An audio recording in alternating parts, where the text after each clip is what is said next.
I have been practicing yoga for about 45 years, and I have been a certified yoga teacher for about 11 years, and that's at the 200-hour level, and I am now at the 1,000-hour level as a certified yoga therapist.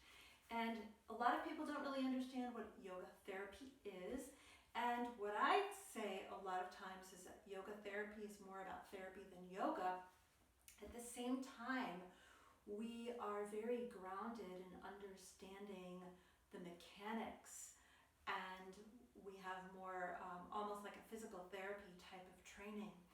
And so one of the things that has bothered me for many years is everywhere I teach, I've taught at probably close to 20 different studios and retreat centers and places throughout the San Antonio Hill Country, Austin area, as well as Mexico and Central America as well.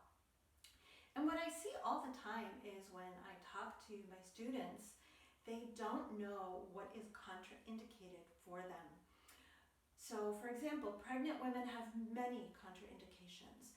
And it's more common now that pregnant women know what some of them are, but still they don't know usually the basics of what they should not do. Likewise, people with high blood pressure or uncontrolled high blood pressure are commonly doing things in yoga that are not healthy for them and that put them at greater risk. And then this third thing that I wanted to focus on today is back issues. So I have had back issues my entire life, and fortunately I was trained very early. When I was probably 13 years old, I went to an orthopedic surgeon, and he gave me some really good tips about what to do from a physical therapy standpoint, which is really yoga the way that I see it. But there are so many different types of back issues, and each specific back issue has different contraindications and different recommendations. And again, what I see all the time is that the people that I work with have never been cautioned by their yoga teachers before what not to do. And that is just one reason why going to a certified yoga therapist, it has to be certified C-IAYT, is beneficial, because you then have somebody working with you with much greater knowledge. So I'm going to be focusing today on osteoporosis and osteopenia, because that is something that is so common in people, especially women my age. I'm 63 years old. I do not have osteopenia or osteoporosis, so I am going to demonstrate what you can and what you cannot do. Actually, I should say what you should and should not do, because of course you can do whatever you want, but I'm giving you these tips to protect your back so that you are not one of those unfortunate cases that has more injury.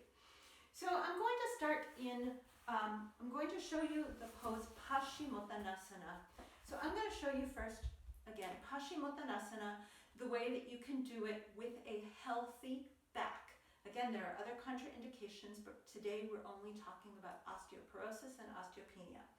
So I kind of like to loosen up everything, get everything loose, and then I just round down and hang. So I'm stretching out my back, my head is hanging. That is Paschimottanasana. That is contraindicated for anybody with bone density issues, because you are rounding the back. So what I recommend instead of Paschimottanasana is Dandasana. In Dandasana, I am going to engage all the muscles in my body. So in Paschimottanasana, I was completely relaxed. And I actually did Paschimottanasana with mantra meditation today for 3 minutes. It's a beautiful long-held pose if you do not have bone density issues. So for those that do have bone density issues, you're going to want to engage all the muscles from your toes to your fingertips. I like to push my hands into the ground. I pull my belly in and up. I'm engaging my bandhas. So I am engaging all my muscles. This is a very active pose. But if you notice, the main difference is that my back is very, very straight. There is no rounding in the back. So I'm getting a very good workout. I'm definitely stretching my hamstrings, which is what you get in Paschimottanasana.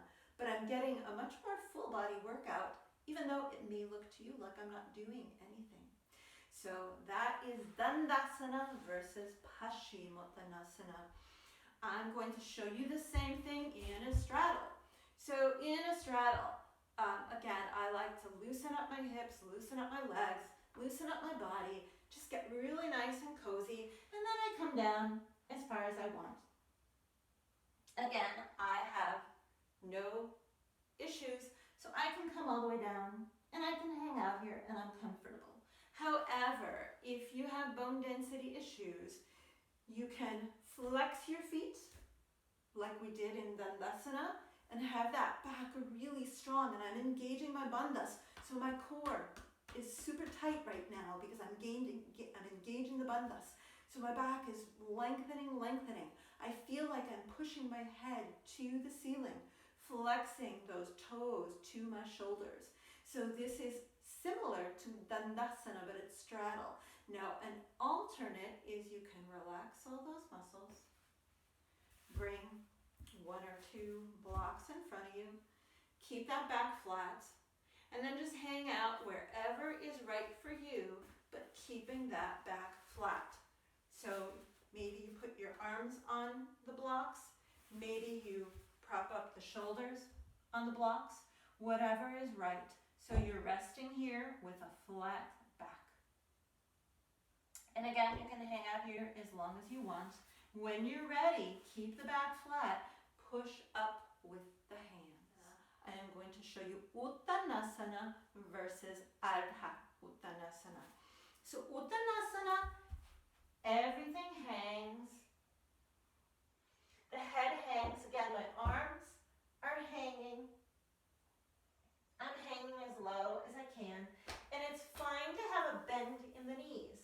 It's actually beneficial to have the bend in the knees and the chest on your thighs in Uttanasana. In Ardha Uttanasana, you're going to want the back flat. So I like using these blocks to keep my back as flat as possible. And again, you feel that you're lengthening from your tailbone to the crown. Similar to when we were in the straddle, when you're ready to come up, I prefer to bend my knees to protect the back, keeping the back flat and coming up. What you never want to do, and again, when I say never want to do, I'm talking about people with bone density issues. So I, for example, feel really comfortable when standing, when I roll up my back vertebra by vertebra. That is exactly what you do not want to ever do if you have bone density issues.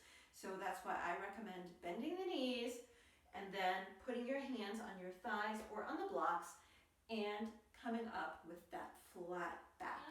The same thing right now, I am in rock pose or Vidasana. And so if you're going to be doing a forward fold, keep that back flat. Go as far as you can. And again, you can use these blocks to support yourself to go wherever is appropriate for you with a flat back. You do not want to round down all the way. So that is it.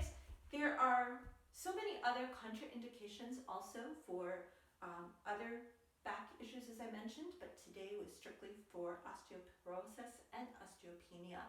So again, that is why it is so important, I believe, for people to see a certified yoga therapist who can give them the do's and the don'ts. Because the other thing that I see all the time is the medical profession so often does not tell people what they can and cannot do. So even with pregnant women, it is a little bit more common that they will be told some things they can and cannot do.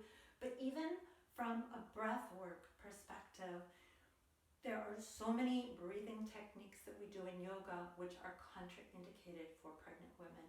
And again, the majority of yoga teachers either do not mention it, or many of them are not informed because that is not what, that is not their specialty. And that's also why I always recommend prenatal yoga for women that are pregnant as well.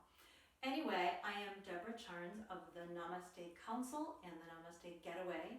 I am based out of Wimberley, Texas, which is between Austin and San Antonio, and I routinely work in Mexico and in Central America as well, in both English and Spanish. Thank you so much for joining me. If you have any questions or comments, please note them on the comments section, and of course follow me on social media. From my heart to yours, namaste with a flat back.